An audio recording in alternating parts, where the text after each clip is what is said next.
Bismillahirrahmanirrahim. Assalamualaikum warahmatullahi wabarakatuh. Sebelumnya perkenalkan, nama saya Sri Andriani Putri dari Program Studi Komunikasi dan Penyiaran Islam IAIN Palopo, NIM 1901040001. Baik, di video kali ini saya akan menjelaskan tentang pengendalian dan evaluasi dakwah. Yang pertama, pengendalian dakwah. Pengendalian atau penilaian dakwah merupakan alat pengaman dan sekaligus pendinamis jalannya proses dakwah. Menurut James A. F. Stoner dan R. Edward Freeman bahwa definisi dari pengendalian dakwah adalah sebuah proses untuk memastikan bahwa aktivitas sebenarnya sesuai dengan aktivitas yang telah direncanakan. Sistem pengendalian manajemen dakwah dapat dikatakan sebagai sebuah pengetahuan teoritis praktis.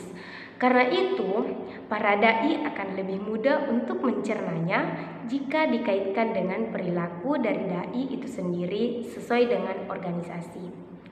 Dengan demikian, pengendalian manajemen dakwah dapat dikategorikan sebagai bagian dari perilaku terapan yang berorientasi kepada sebuah tuntutan bagi para dai tentang cara menjalankan dan mengendalikan organisasi dakwah yang dianggap baik.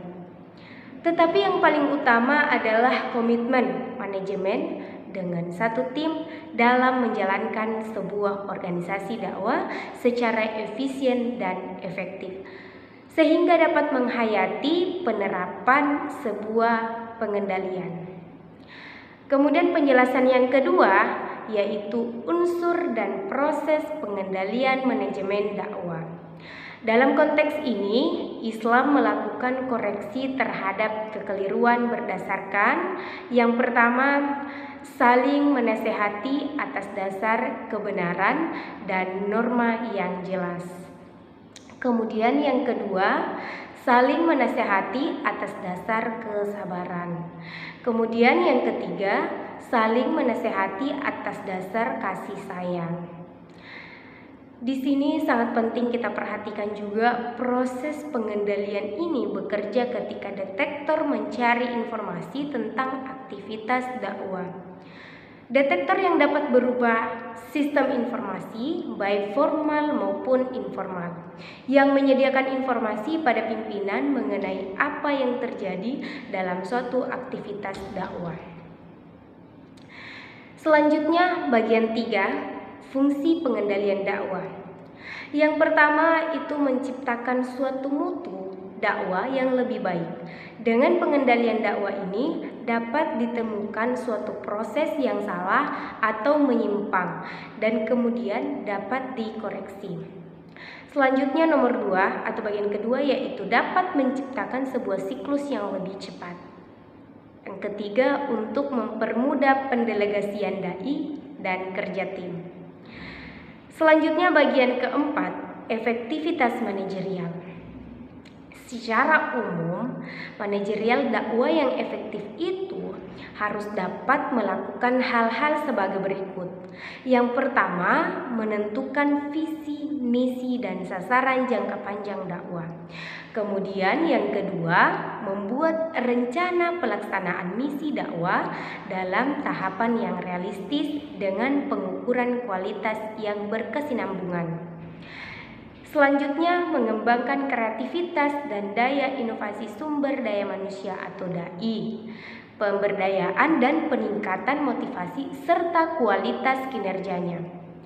Peningkatan kualitas sumber daya manusia merupakan strategi dakwah yang terpadu. Adapun proses pengambilan keputusan dilaksanakan dengan memperhatikan aspirasi mad'u, proses dakwah dan elemen yang terkait melalui komunikasi yang efektif dan efisien. Penjelasan selanjutnya yaitu penjelasan yang kelima, di mana evaluasi dakwah. Evaluasi dakwah ini dirancang untuk memberikan penilaian kepada orang yang dinilai dan orang yang menilai atau pimpinan dakwah tentang informasi mengenai hasil karya.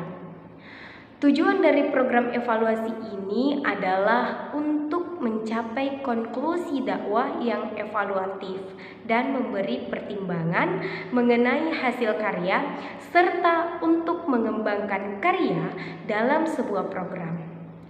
Evaluasi dakwah adalah meningkatkan pengertian manajerial dakwah dalam sebuah program formal yang mendorong para manajer atau pimpinan dakwah untuk mengamati perilaku anggotanya.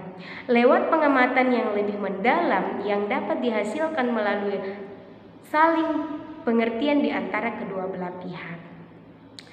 Evaluasi menjadi bagian yang sangat penting karena menjamin keselamatan pelaksanaan perjalanan dakwah.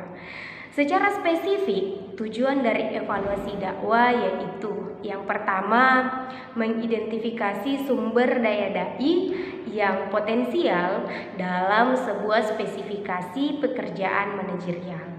Yang kedua, untuk menentukan kebutuhan pelatihan dan pengembangan bagi individu dan kelompok dalam sebuah lembaga atau organisasi. Yang ketiga, untuk mengidentifikasi para anggota yang akan dipromosikan dalam penempatan posisi tertentu.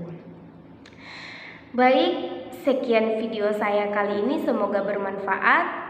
Semoga kita semua dapat memetik apa yang saya sampaikan pada kesempatan kali ini. Mohon maaf atas segala kekurangan.